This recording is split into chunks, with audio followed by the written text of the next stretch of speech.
Kembali di Rakyat Bersuara, tadi ada Bung Rocky, sekarang saya berikan kesempatan mungkin Bung Semar. Saya ingin bertanya dari judul kita hari ini. Pemakzulan Wapres Gibran jalan terus, koma, kenapa? Anda punya jawaban atas itu? Enggak jalan terus sih, biasa aja itu.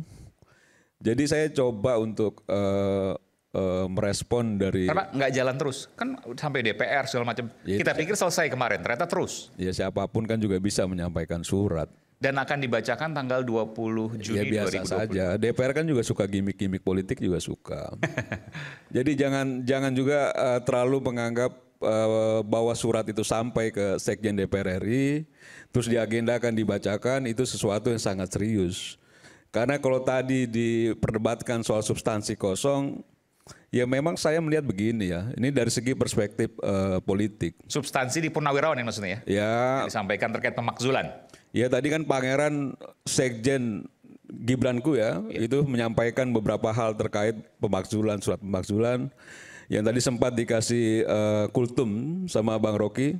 Yang dulu 28 tahun saya juga dikasih kultum itu, tapi tidak ada kata dungu dulu. Kata dungu baru terkenal di masa kekinian. Nah bicara surat pemakzulan DPR RI, kita melihatnya begini. Bahwa betul gerakan yang dilakukan oleh Purnawirawan ini adalah gerakan politik, itu betul. Bahwa betul ini tidak lagi persoalan legalitas, tapi bicara soal legitimasi, itu betul. Nah pertanyaan besarnya, legitimasi apa yang mau diambil ketika memang apa yang didorong itu tidak ada dasarnya apapun. Legitimasi kayak apa yang mau dibangun? Sekarang kita bicara soal bagaimana kita mempengaruhi publik untuk bisa percaya bahwa Gibran itu sudah melakukan pelanggaran sehingga tidak lagi mendapatkan legitimasi oleh rakyat misalnya. Apa dasarnya? Toh dia tidak juga melakukan pelanggaran hukum. Toh dia juga tidak melakukan perbuatan tercela. Toh sampai detik ini kita duduk di sini, dia masih kita nilai bahwa dia memenuhi syarat sebagai wakil presiden. Apa legitimasi yang mau dibangun oleh Purnawirawan? Yang dalam hal ini Purnawirawan dalam kurung tim sukses dalam Pilpres yang lalu. Sekarang ini kan kita juga jadi rancu ya. Orang bicara manuver politik dibungkus seolah-olah ini bagian dari segmen tertentu, yaitu Purnawirawan, jenderal-jenderal. Tapi kita tahu bahwa ini tim suksesnya Anies misalnya. Yang dalam kontestasi 2024 yang lalu kalah tarungnya. Nah ini bicara politik. Bang Said Didu misalnya, pemerhati media sosial. Salah satu juga jubir dalam tim sukses Anies itu gitu. Bahwa itu sah-sah saja dilakukan oleh orang-orang kalah boleh. Tapi saran saya, baiknya orang kalah dalam kontestasi pertarungan politik, khususnya Pilpres, itu sebaiknya membangun kembali kekuatan, membangun kembali strategi-strategi yang lebih jitu, sehingga dalam proses kontestasi yang akan datang bisa menang pertarungan. Bukan lagi malah mengganggu ya, dalam tadi tanda kutip ya Pangeran sampaikan, oh ini kan mengganggu bla bla bla bla segala macam. Ikutilah Pak Jenderal Purnawirawan AM Hendro Priyono, beberapa waktu lalu dia sampaikan, didampingi oleh teman-teman Purnawirawan yang lain. Kita ini merasa menyadari bahwa kita ini sudah tua. Kita ini merasa bahwa apa yang kita lakukan itu memang mengganggu pemerintah. Jadi kami merasa perlu mohon maaf pada Presiden, pada Wakil Presiden yang sudah dianggap bahwa langkah-langkah yang diambil ini mengganggu. Saya respect terhadap Pak Hendro Priyono yang memang ngerasa bahwa apa yang dilakukan itu ya mungkin bukan tidak ada gunanya. Jauh lebih bermanfaat melakukan hal-hal lain selain soal ini. Karena mau ujungnya sampai mana? Jadi kalau misalnya memang kita mau merebut legitimasi seperti kita menjatuhkan rezim Orde Baru misalnya, jelas ada dasarnya itu. Kalau kita meruntut lagi ke belakang, ini belum lagi bicara soal bagaimana gimmick di DPR RI, bagaimana dinamika yang terjadi di DPR RI kalau memang itu bergulir di DPR RI. Dan saya meyakini bahwa tidak ada satu alasan pun yang memang barang ini patut ditindaklanjuti. Kalau menurut saya. Kalau menurut yang lain ngerasa itu patut ditindaklanjuti, silakan saja gitu. Tapi karena memang kita selalu kental soal-soal politik yang memang ngerasa bahwa ketika kalah tarung harus melakukan upaya-upaya perlawanan. Upaya-upaya perlawanan yang cerdas lah. Jangan upaya-upaya perlawanan yang terkesan memang memaksakan diri. Masa orang mau bertarung, Bung Aiman. Kita ini kontestasi kemarin ya, mau bertarung, terus disiapkanlah aturannya. Mulai bertarung soal bagaimana menyusun aturan, dinamika yang terjadi. Ketok palu, konstitusional aturannya sah.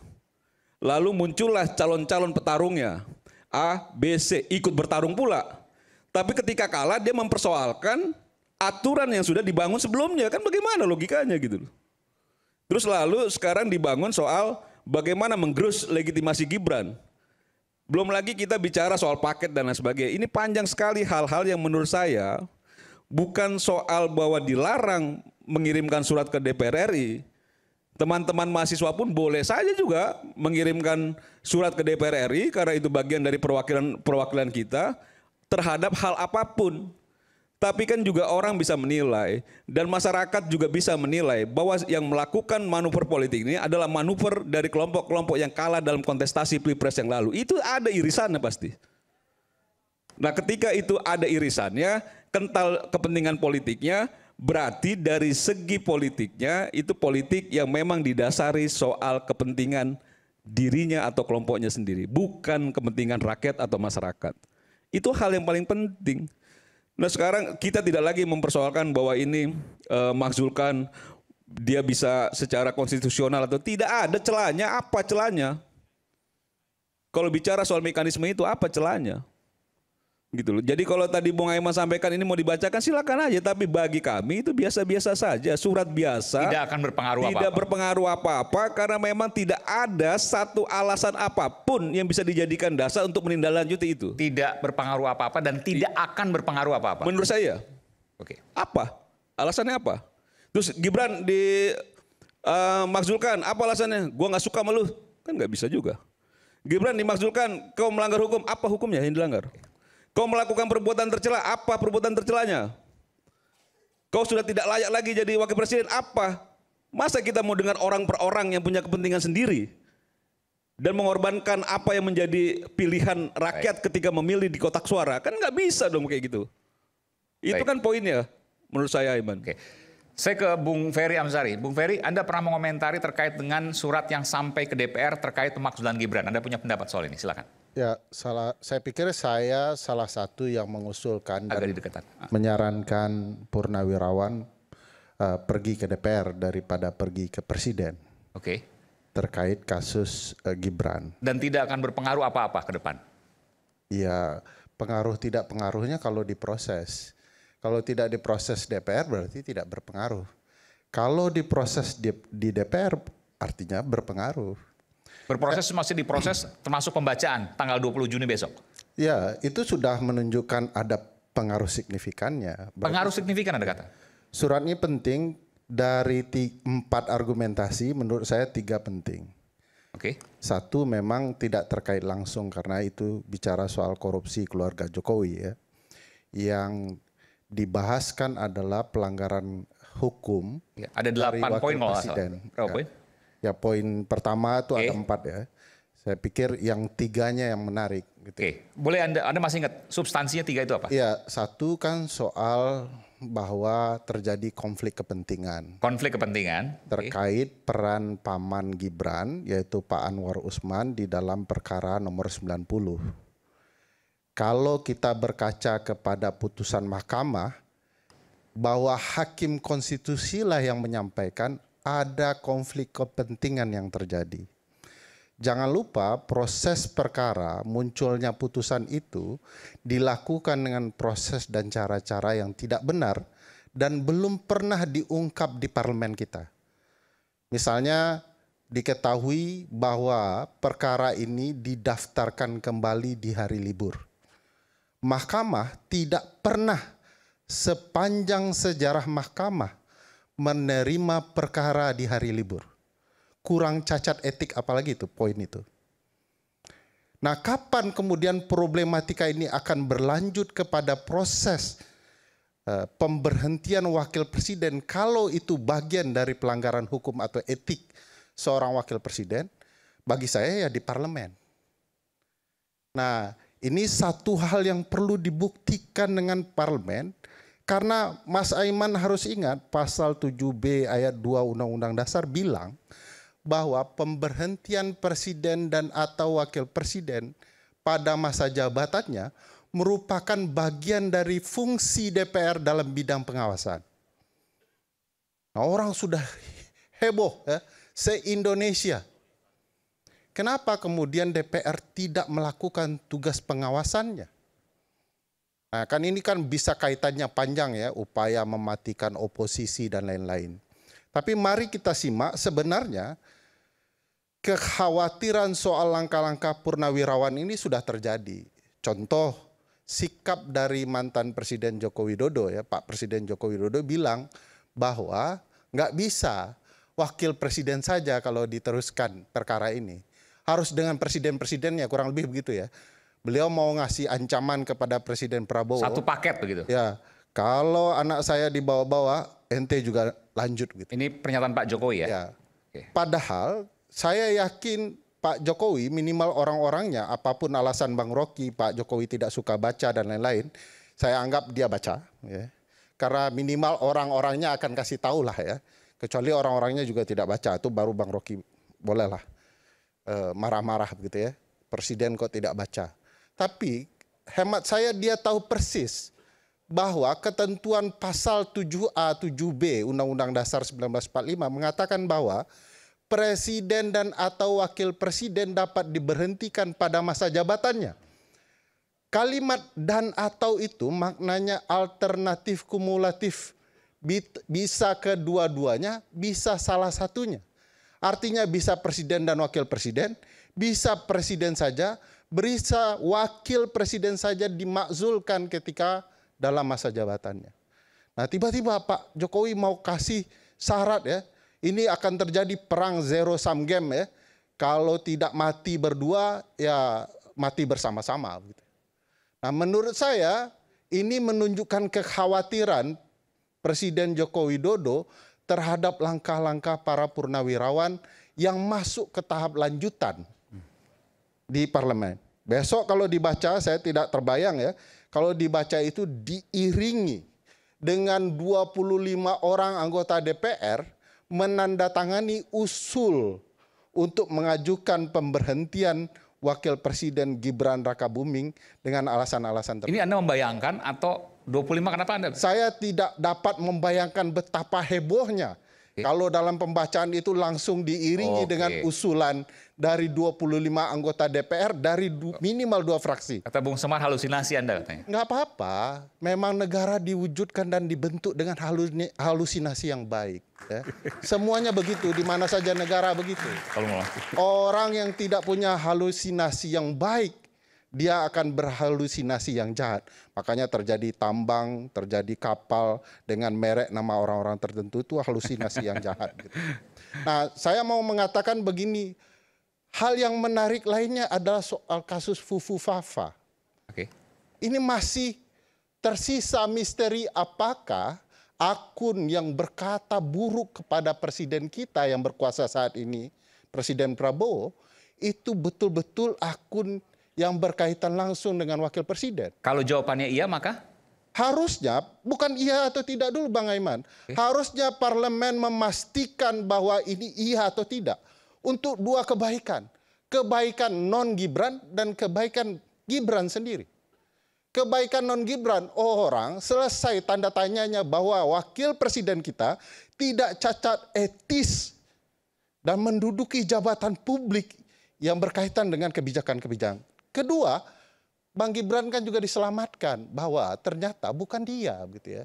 Nah, parlemen kita diam-diam saja. Ini salah parlemen kita. Harusnya dia pastikan seluruh aspirasi yang berkaitan soal akun Fufu Fafa itu dipanggil. Kalau perlu dilakukan hak penyelidikan DPR untuk memastikan bahwa akun ini memang tidak terkait dengan wakil presiden kita. Nah, kalau ternyata terkait dengan bukti dan analogi yang sangat masuk akal. Ini kan sebenarnya orang yang mengatakan ini halusinasi, ini tidak ada cara lain, sebenarnya takut saja mengungkapkan kebenaran. Kalau benar, itu benarnya yang mana gitu, Fer? Iya, kalau tidak jangan kalau terus. Iya. Ini kan jangan juga seolah-olah menggeser lagi Fufu Fafa itu identik dengan Gibran. Iya. Ini kan soal kita bicara soal pemakzulan, bicara soal apa kan sudah Lah. sudah dijelaskan. Berarti abang kan tidak baca di prosesnya surat kan juga sudah. di surat Purnawirawan itu mention itu. Saya mengaitkan dengan itu. Iya. Nah kita kan bicara soal substansi pemakzulannya. Ya itu. Tapi itu bukan substansinya. soal apa yang Itu menggeser-geser gitu substansinya, loh. Bang. Substansi di surat Purnawirawan. Saya tidak bicara saya. Iya. Saya bicara surat Purnawirawan. Iya. Yang harus Ya kau berlindung di balik surat itulah. Enggak. Ya, Abang gimana? harus ingat di dalam Undang-Undang MD3 kalau abang baca, fungsi dan tugas utama DPR itu menampung aspirasi publik. Iya. Salah satunya surat itu. Ya ditampung kan sudah. Ya belum ditampung sepenuhnya. Jadi kan abang Maksudnya sepenuhnya ini bagaimana? Kan surat itu sudah ya disampaikan. kan belum dibaca, Bang. Perlu dibaca dulu. Begitu prosesnya di DPR, Bang. Iya kan sudah ditampung, sudah diterima. Ya kan belum dibacakan. Ya, nah maksud Bung kau setelah Aiman, ditampung dibacakan. Saya paham kita abang menyampaikan, saya mau menjelaskan lebih lanjut ya. Jelaskan dulu Bung Ferry, karena dari tadi kita nggak pernah salah menyela. Itu nanti babak ketiga dan keempat. Enggak, kalau ada yang belum jelas nggak apa-apa. Penjelasan Nanti dulu. biar saya pisahkan. Tapi kalau ada yang belum jelas atau ada yang kira-kira memang harus langsung dijawab, saya pikir nggak apa-apa. Oke. Karena ada hal-hal yang sifatnya mungkin ekstrim yang harus langsung dijawab, itu hak juga. Ya memang di dalam diskusi perlu pola begitu supaya lari dari substansi. Ya, itu pola yang bagus dalam berdebat. Nah saya mau lanjutkan, kalau memang ini mau diselesaikan di publik, wakil presiden kita juga lepas dari beban, dari dugaan sebagai orang yang berkata kotor terhadap presiden kita, ya udah hadapi saja. Nah ini yang kemudian jadi tugas DPR. Di mana-mana parlemen itu begitu. Kalau terjadi keributan di publik, dia akan pastikan kalau tidak dengan hak bertanya, hak penyelidikan, atau hak menyatakan pendapat. Nah bagi saya ini menarik kalau kemudian dilakukan oleh DPR, benar-benar sungguh-sungguh memastikan aspirasi yang disampaikan oleh Purnawirawan untuk lanjut. Pertanyaannya apakah itu akan terjadi atau Anda berhalusinasi? Enggak. Nah, itu. Konstitusi kita ngomong begitu, Pak. Prosesnya Pak Mahfud bilang udah panjang. Enggak, 2/3. nanti saya bisa kuliahkan soal itu ya. Nanti akan dikuliah. Sorry. Apa tadi pertanyaanmu? Apakah itu akan terjadi atau itu halusinasi? Ya bentuknya Tanda. Itu apa maksudnya tuh? Apakah itu akan terjadi? Artinya Prosesnya tidak boleh akan terjadi. jalan terus dan lain sebagainya. Atau Proses yang jalan terus adalah halusinasi. yang you mau bahas halusinasinya apa prosesnya? Ya bentuk katanya kan feature itu ya. Akan ya iya akan kan prosesnya berlanjut. Prosesnya berlanjut. Anda meyakini itu? Ya, karena pasal 7A 7B itu mengatakan prosesnya bisa berlanjut. Dan kenapa dia rumit? Memang pemberhentian presiden dan wakil presiden dalam sistem presidensial dibuat rumit. Berproses panjang. Gini Fer, gini. Oke, saya ambil risiko dia dihentikan proses legalnya itu. Maka kita pindah pada halusinasi, oke? Oke. Kapan halusinasi itu berhenti? 2029. Lebih kejam mana? Mengikuti proses legal atau diguyur oleh halusinasi terus. WA mama nggak akan berhenti. WA LSM nggak akan berhenti. WA masih akan berhenti. Ntar bulan Juni, kalian masuk semester berapa nanti? Macam ini. Saya Campur-campur. pastikan ya, saya pastikan begitu ada angkatan baru satu Indonesia, pelajaran pertama dari senior adalah fufu fafa dan pemaksulan. Udah itu pasti yang jalan. Itu halusinasi, real itu. Tradisi masuk begitu, itu akan terjadi. Said Dido dulu disebut halusinasi. Sendirian. Ngapain di situ? Soal yang mana? Ya Tangerang. Oh, pagar bambu, oke. Apa coba? Semua bilang halusinasi. Pagar bambu itu lu halusinasi. Mana ada orang pasang pagar bambu di situ. Said Didu dengan keyakinan otaknya tahu bahwa ada data kecil yang bisa jadi data besar.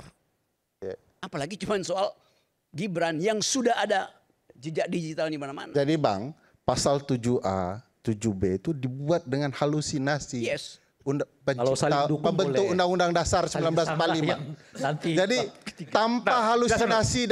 7A 7B itu apa? Coba jelasin dulu. 7A itu bilang bahwa presiden dan atau wakil presiden bisa diberhentikan dalam masa jabatan. 7B itu prosesnya di DPR bagaimana, di Mahkamah Konstitusi bagaimana, di MPR bagaimana. Itu halusinasi dibuatnya. Oh iyalah kalau tidak berpikir kira-kira ke depan. Kita berhalusinasi kalau ada wakil presiden kita dulu suka pakai akun samaran palsu dengan nama palsu. Lalu ternyata berisi cacat etik. Nah, wakil presiden seperti ini bagaimana cara menghukumnya? Kalau tidak mereka berpikir terlalu jauh melihat masa depan, tidak akan terjadi. Jadi apakah ini bisa? Undang-Undang Dasar bilang bisa. Oke. Bagaimana jawabannya nanti? Isu hangat kadang bikin penat, apalagi kalau tidak bisa mencerna dengan cermat. Jangan lupa secangkir kopi hangat yang nikmat untuk menemani kebersamaan dalam program Rakyat Bersuara. Saya akan segera kembali bersama Bung Rocky.